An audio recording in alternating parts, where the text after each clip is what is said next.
Hello everyone, myself Himanshu Joshi. I am an assistant professor in Sri Labhubai Trivedi Institute of Engineering and Technology. Welcome to today's video lecture for interconnected power system.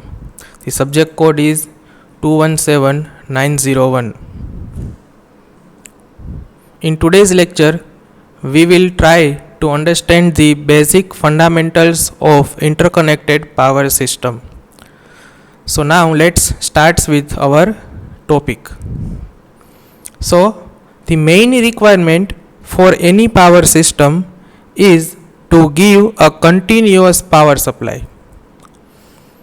Now consider these two cases.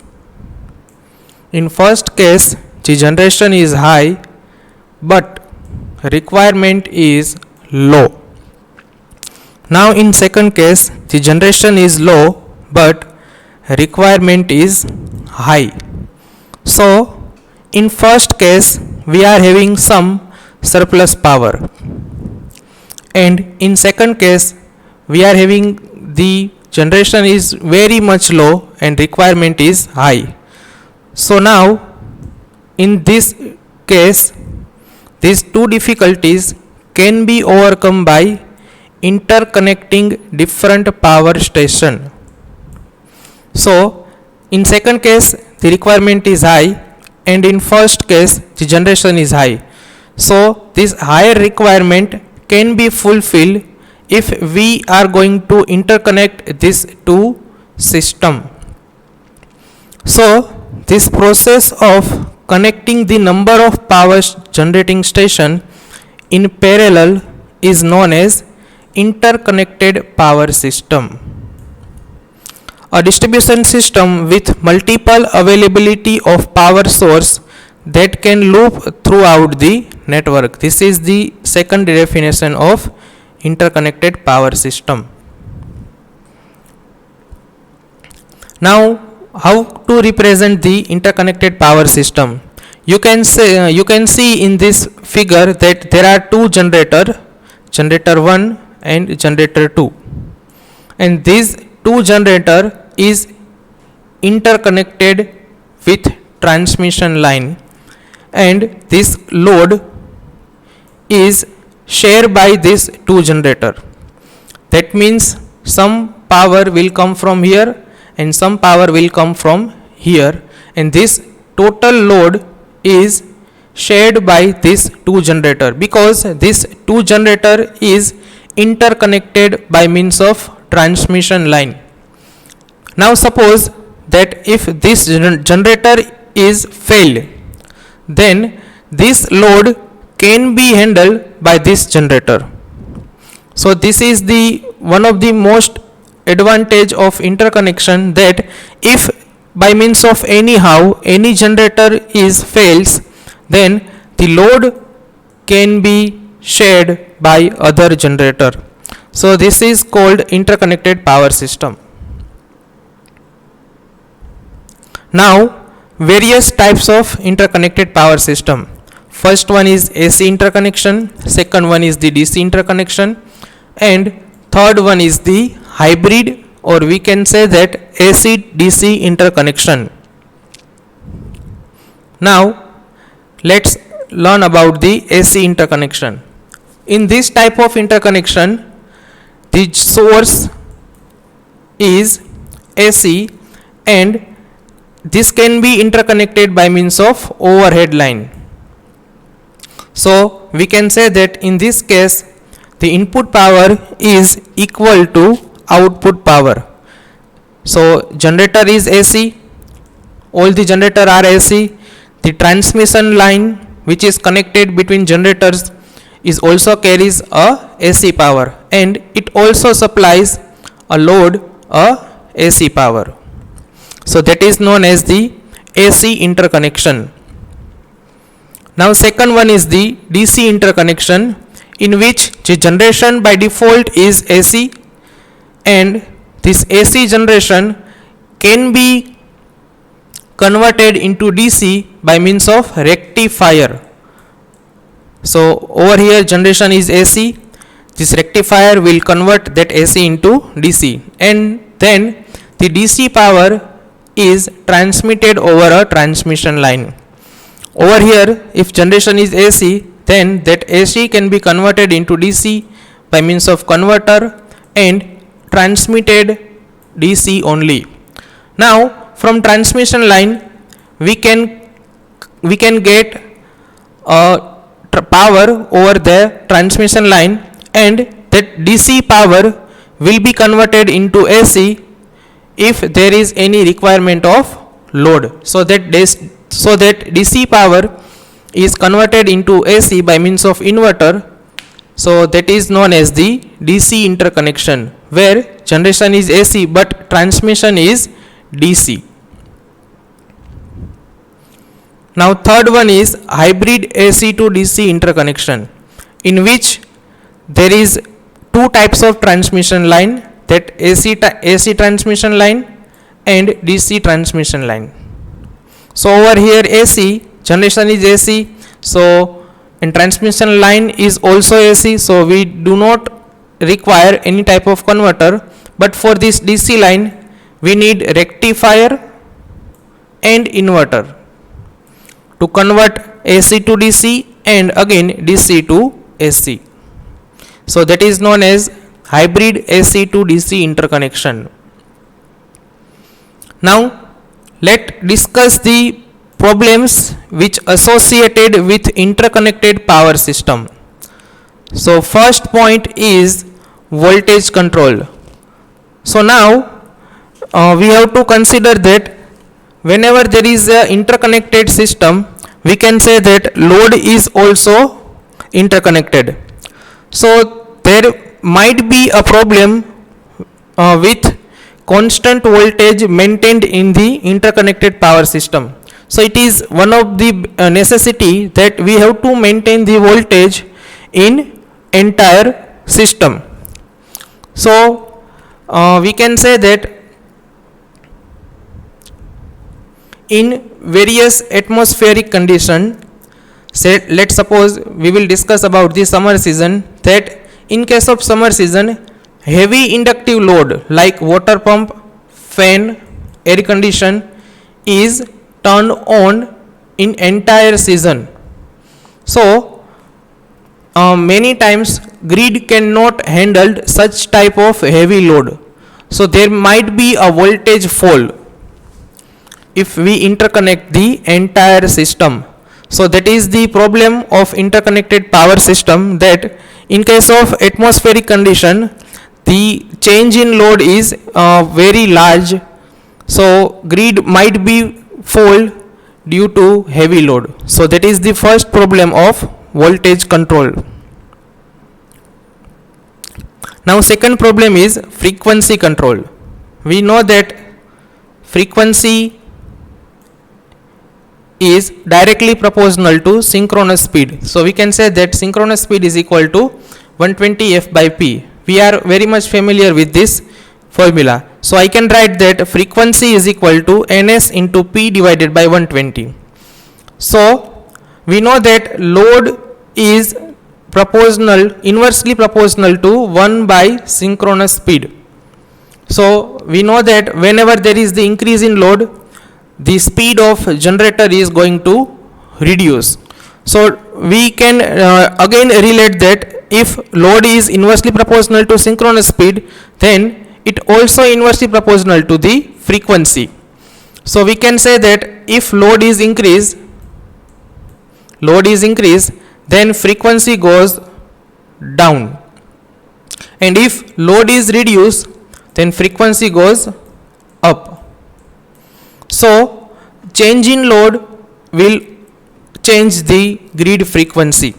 So load is continuously variable, so we can say that variation will also affect the grid frequency if we interconnect the entire system. So that is the second problem which is associated with interconnected power system. To overcome this change in frequency, we are going to use the frequency relay, which sends the frequency, and if there is large change in frequency, then relay will operate and maintain the grid frequency. Now third problem is load dispatch and communication. So if we interconnect the large system, then with parallel to that grid operation, we also have to develop the communication network which can communicate the entire region.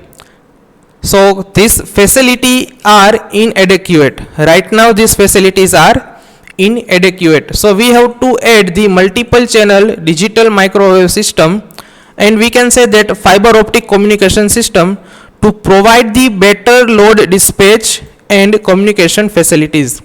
So our interconnected power system is very much large. So we have to develop a large communication network which can use when there is the load dispatch requirement is there and communication is requirement for that load dispatch. So this is the third problem which is associated with interconnected power system. Fourth point is shortage of spinning reserve. So we know that spinning reserve is required during the peak load. That means when demand is more than the power generation. So we always try to maintain the generation and load. Generation and load must be matched. So whenever there is the increase in demand, when there is a sudden increase in demand, we are having to require a spinning reserve. That means when demand is suddenly increased, then we have to come in picture the reserve. And now if we interconnect the entire system, that sudden change in demand is also increased. So there is always a shortage of spinning reserve. So for better load management, the additional generation facilities are needed. That means we have to increase our reserve capacity, because if load is small and generation is small, then there is not a sudden change in load. But if we interconnect the entire region, then the demand, or we can say that peak load demand is also increased. So we have to increase our reserve capacity to match that increase in demand. So this is the fourth point that is associated with interconnected power system. Fifth is lack of operational discipline among constituents. That means if we interconnect the entire system, we cannot match generation with demand by 24/7. Clear? So generation and demand is always mismatch. So that is the fifth problem which is related to interconnected power system. That means there is always shortage. There is always shortage in generation because the demand cannot be constant. So if demand is not constant, then we have to change our generation 24/7. And this is very much difficult to always keep balance between generation and load. So there is always shortage of generation, and that is the problem with interconnected power system. Next is metering and instrumentation. So if we interconnect the entire system, we need extra meter and instrumentation at each level of power system. So that is the sixth problem which is associated with interconnected power system.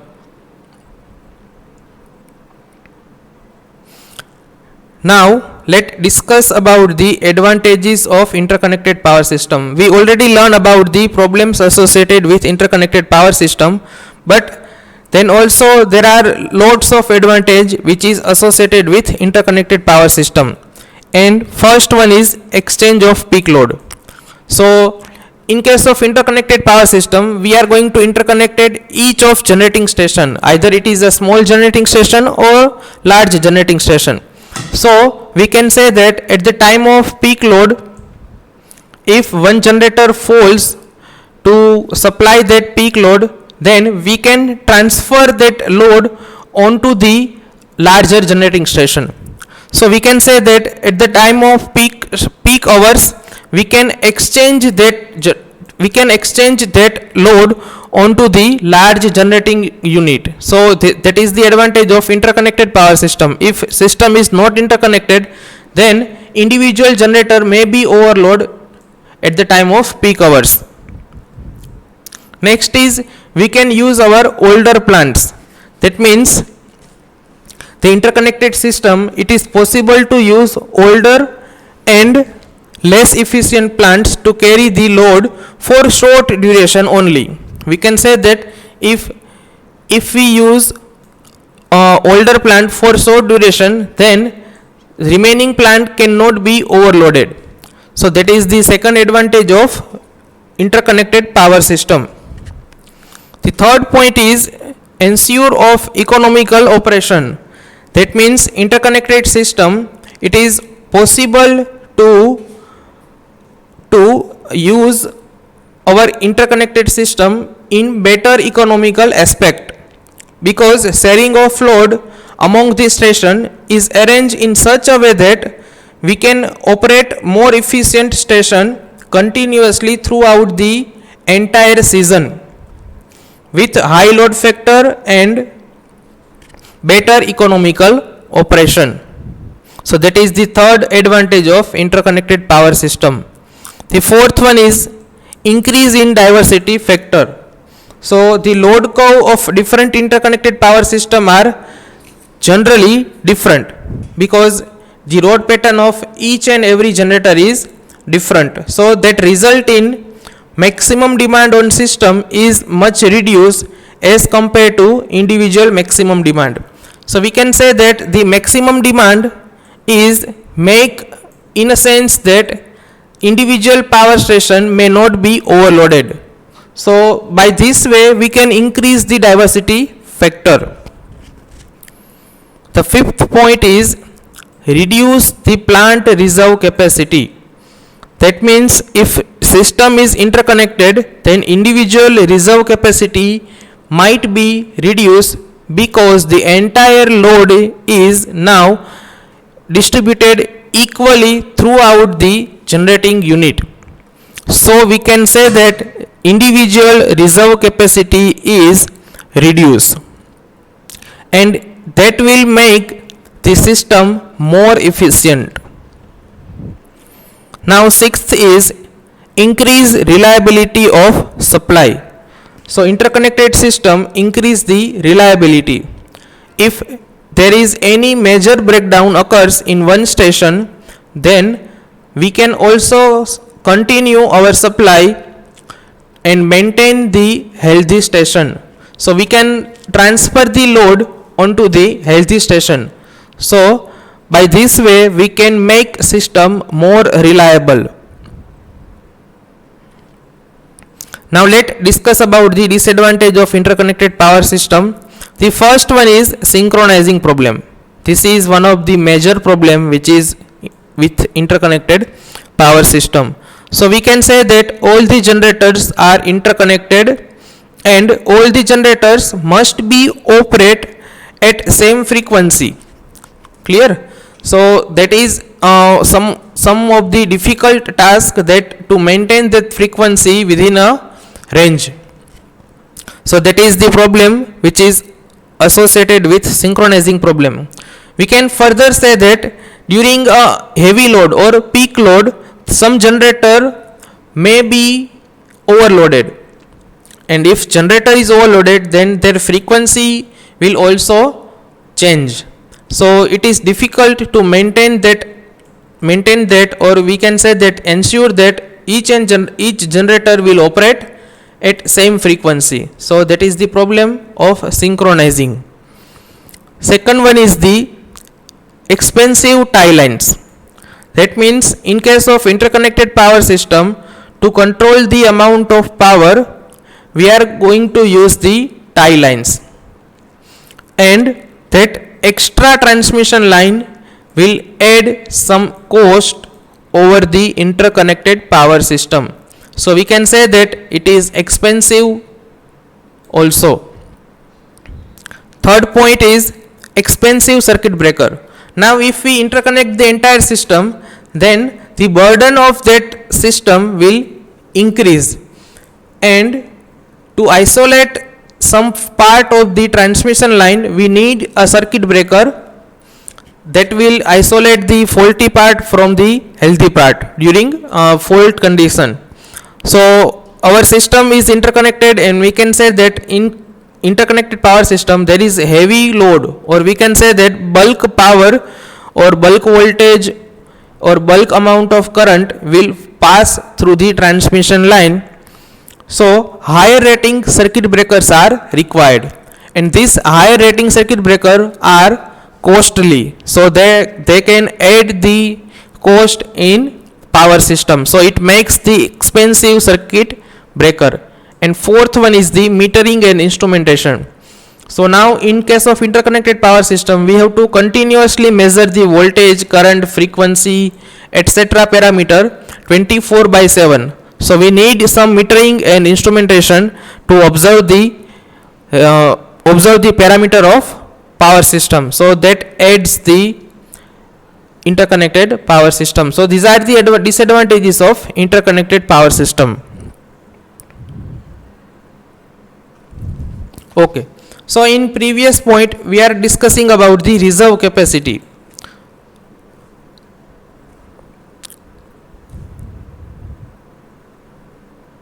Here there are the advantages of reduce of reserve capacity, and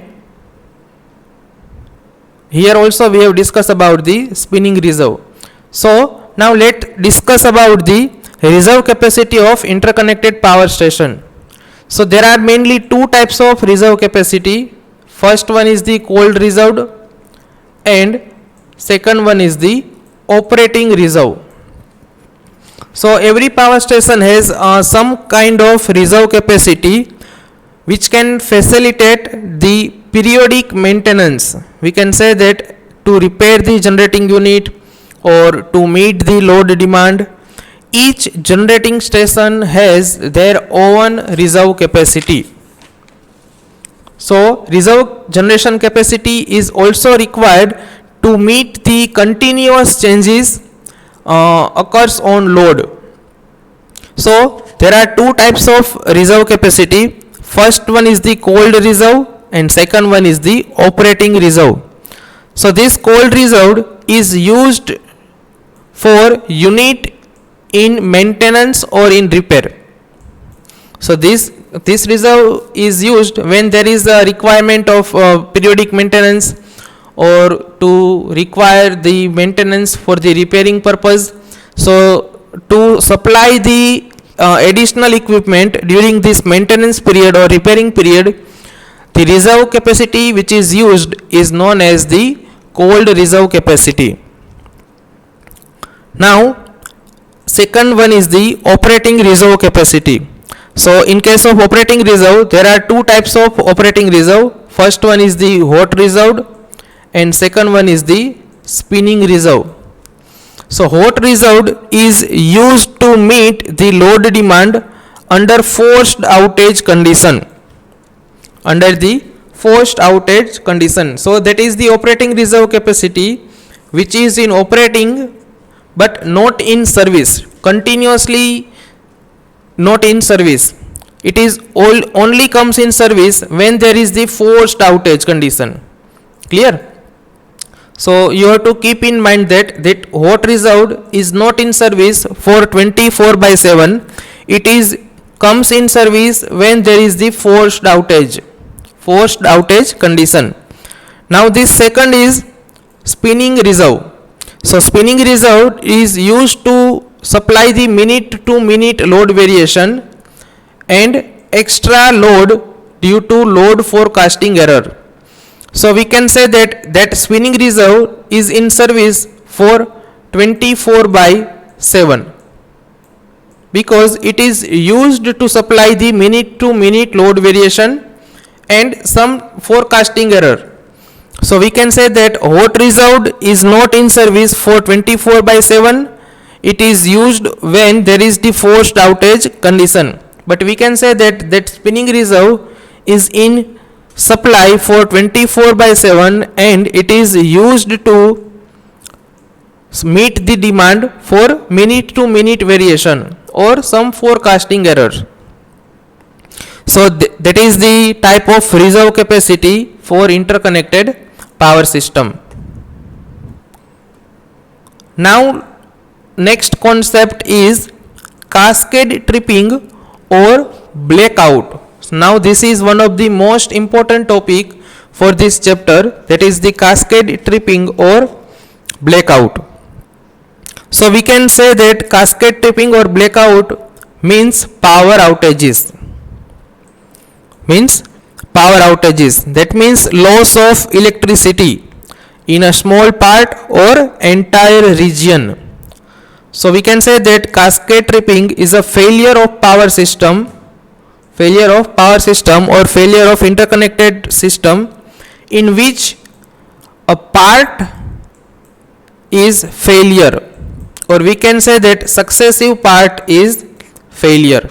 So in short, we can say that power outage or power failure, power cut, power loss or blackout, these all terms are same. So now let's discuss that how cascade tripping is occur. So in case of cascade tripping, there is the failure of one element. So how will it will start? We can say that there is the one part or one element in a system is failed. Suppose let's take an example that in some area that some generating plant is failed. So now what will happen? So consider this step 1, that one generator or one generating unit is failed. So now what will happen? The load on that generator is shift to nearby generating unit in a system. So that is the second situation, that generator is failed and its load is shifted to nearby element. Now third case, so what will happen if we shift that load to nearby element, then that element become overloaded.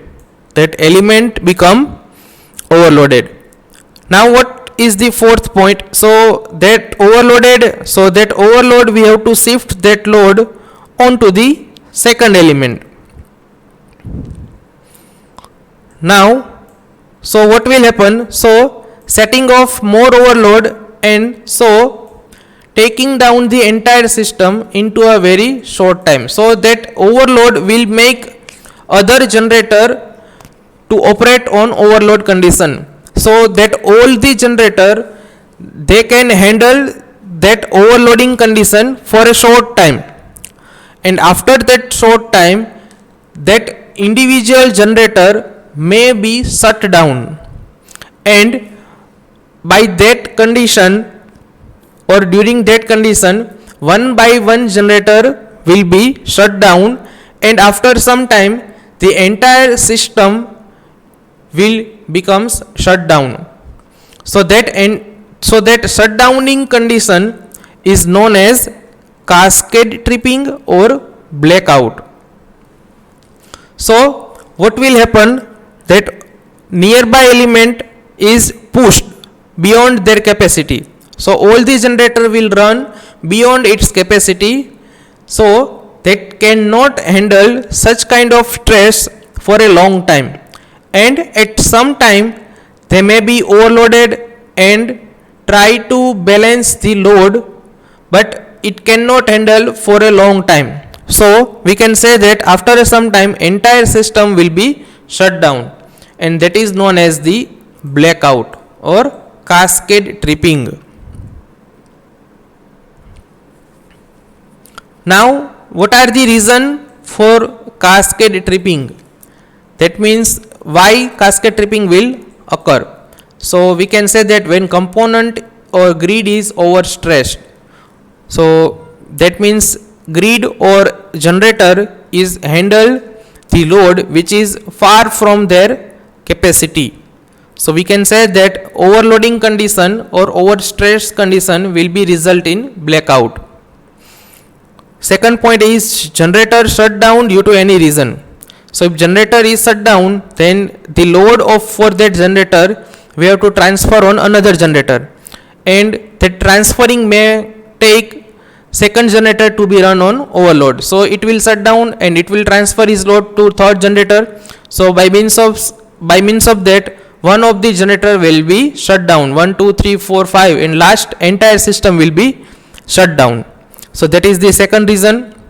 Third point is, if transmission line is too much current flowing on it, this too much current means too much load. Clear? So that is the same. This is from generator point of view and this is from the transmission line point of view.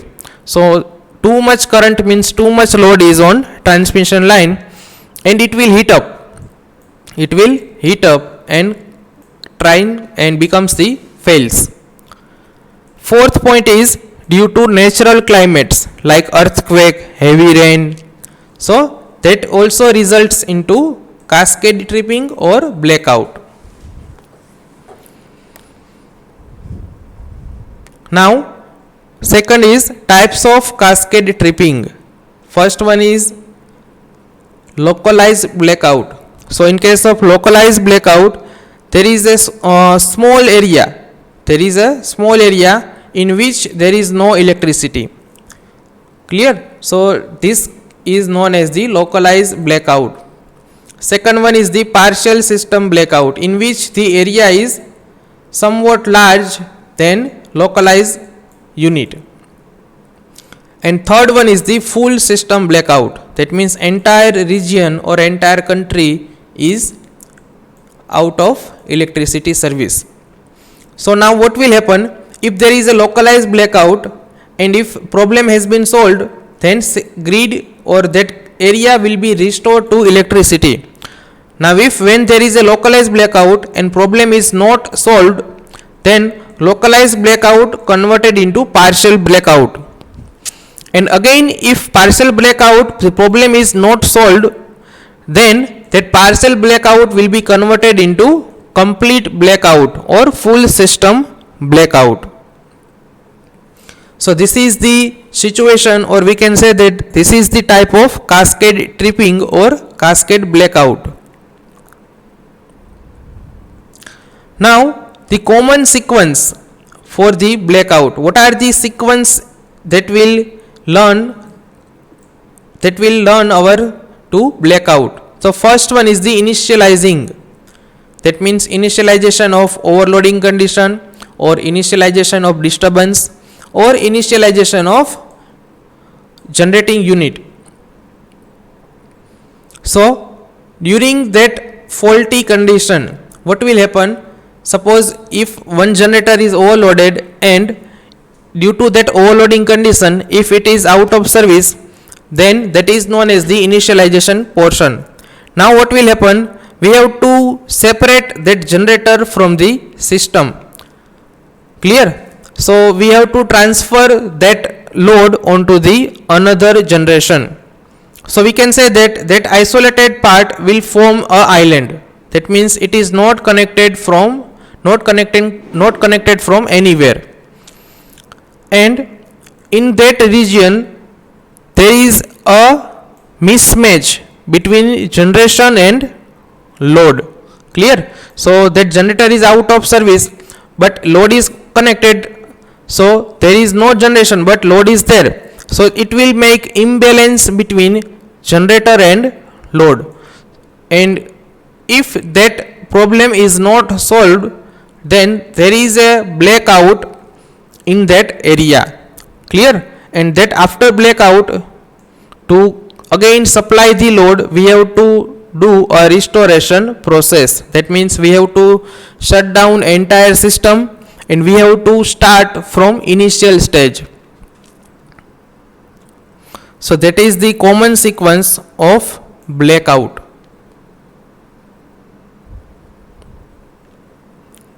Now what are the causes that leads to cascade tripping or blackout? So there are the thermal overload. We can say that if load is increased, current is increased, and that current will heat up the entire transmission line, and once heat is over the rated period, then there will be a thermal overload. Second one is the voltage instability. If voltage is low or voltage is too much high or too much low, then it also makes the voltage instability and makes tripping.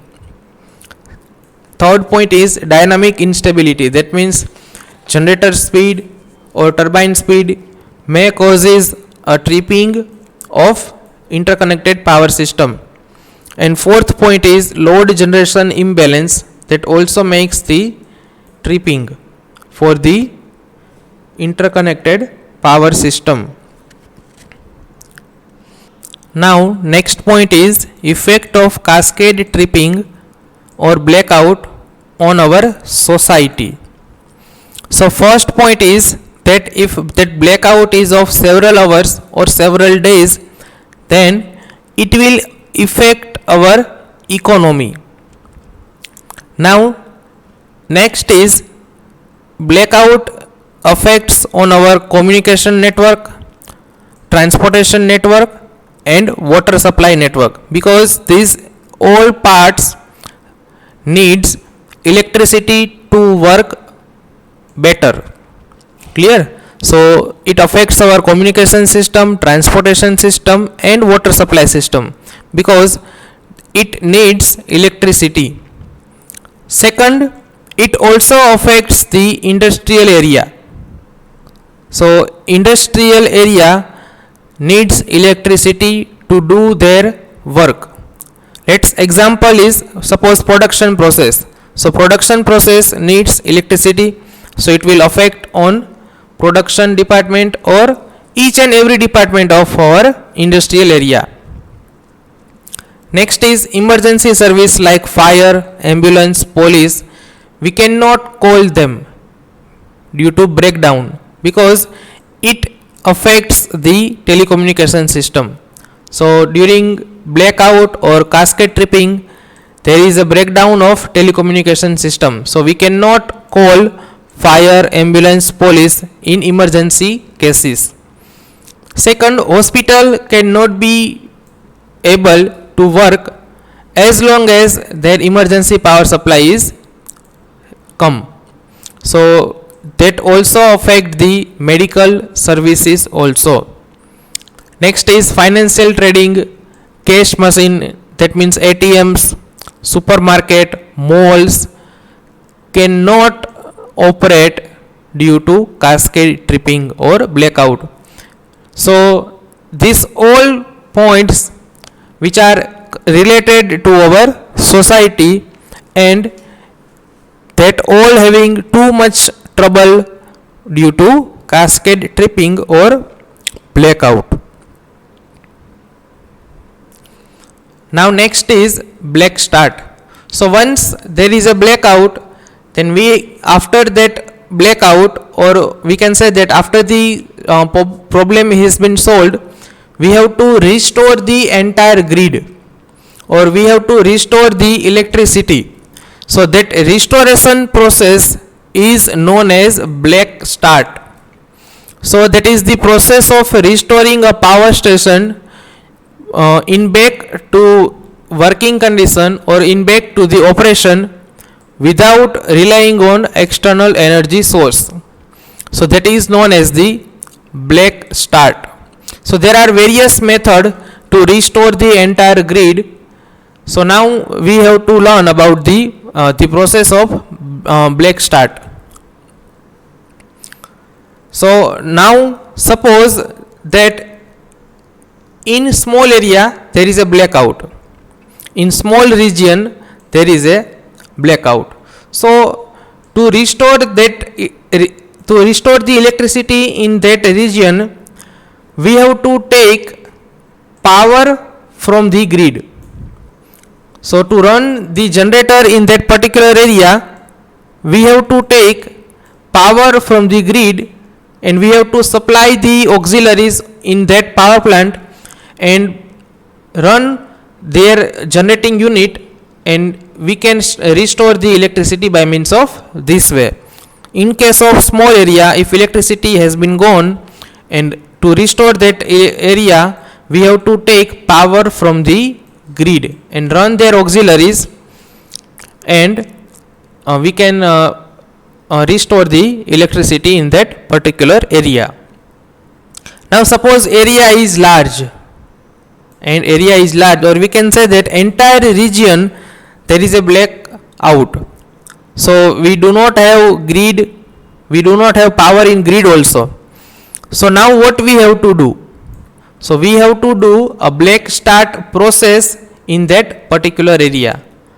Clear? Now if in case of small region, if electricity is not there, then we can take power from the grid. Now if grid is failed, then what we have to do?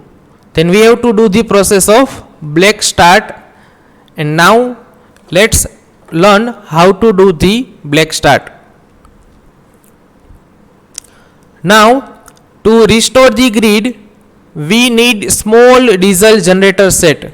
We need small diesel generator set which can be used to start the large generator of several megawatt capacity. So we cannot take power from the grid, so we need some diesel generator set, and we will run that diesel generator set, and that electricity we will use to run the large generator of particular power plant. So now that power required to start up the auxiliary, while the generating unit is restored, it's called a startup power. That means the output of this DG set. So that output of DG set is known as startup power. So we can say that in case of thermal power station, in case of hydro power station, in case of nuclear power station, we need small DG set to start their generating unit. Now the capacity of this DG set is different and depends on the type of power plant. Suppose in case of nuclear power plant or thermal power plant, that capacity of DG set is 7 to 10% of generating unit capacity of that plant. In case of hydropower station, that capacity is very low, 0.5 to 1% of each unit capacity, and for gas based plant that capacity is 1.5 to 2%. So this capacity is also depends on how much auxiliaries are there in particular power plant. Clear? So we can say that in case of thermal power station or nuclear power station, the auxiliary are very much high compared to hydropower station. So to run the large number of auxiliary, we need high capacity, and if the auxiliaries are very less or very small, then we need least unit capacity. So in case of thermal power station, there are major auxiliaries like fan, ID fan, FD fan, cooling pump. Clear? So we need a higher amount of capacity, that is equal to 7 to 10% of 1 unit capacity for this DG set.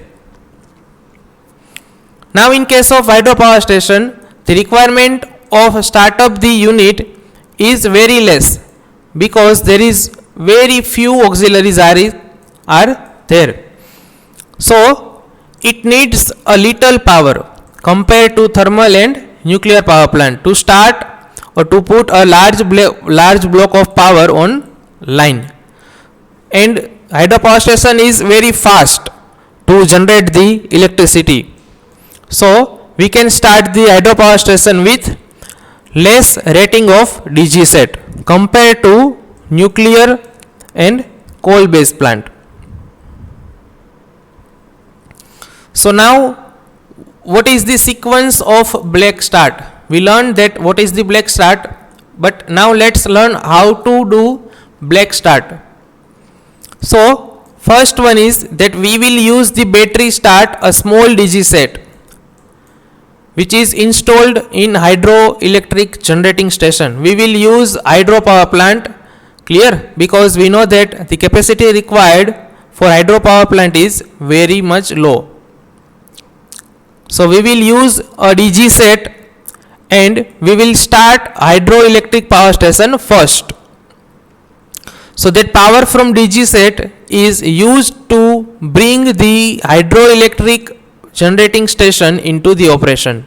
So by means of this DG set, we will run our hydroelectric power plant, and electricity which is generated from hydroelectric generating station is used to transmission line between the hydroelectric generating station and other area. So by means of this electricity, we are going to energize the transmission line, or we can say that we will try to energize the grid. So now once grid is energized, then we can start our remaining power plant. So we can say that the power from hydroelectric generating station is used to start one of the coal based plant, or we can say that is used to start the thermal power station. So power from base load plant is used to restart the all other power plant in the system, including nuclear power plant also. So once we will start the hydro power plant, then we can use that electricity to energize the grid, and from that grid thermal power station will take power and it starts its working, and after that one by one power plant can be put into the operation. So that finally power is reapplied to the general electricity network and sent to the consumer. So this is the process of black start. That means we will use DG set to run hydroelectric power plant. We will send this electricity into the grid and energize the grid, and from that grid we will take electricity to run our thermal power station, and after the running of thermal power station, one by one power plant will come into the operation, and finally we can reapply the electricity onto the network, distribution network, and from there we can send that power to the consumer. Now there are some limitation of black start. That means we have to use the hydropower plant to black start. We cannot use any other power plant for the black start. So we can say that not all generating plants are suitable for black start. Let's suppose wind power plant or wind turbine power plant is not suitable for black start because the raw material, we can say that wind may not be available when there is a requirement. So that is the limitation of black start, that not all generating plants are suitable for black start. So by means of this way we will conclude our session. If you have any doubt, any question, you can ask me personally, you can ask me by WhatsApp, you can ask me by call, or you can ask me by comment section also. So thank you very much.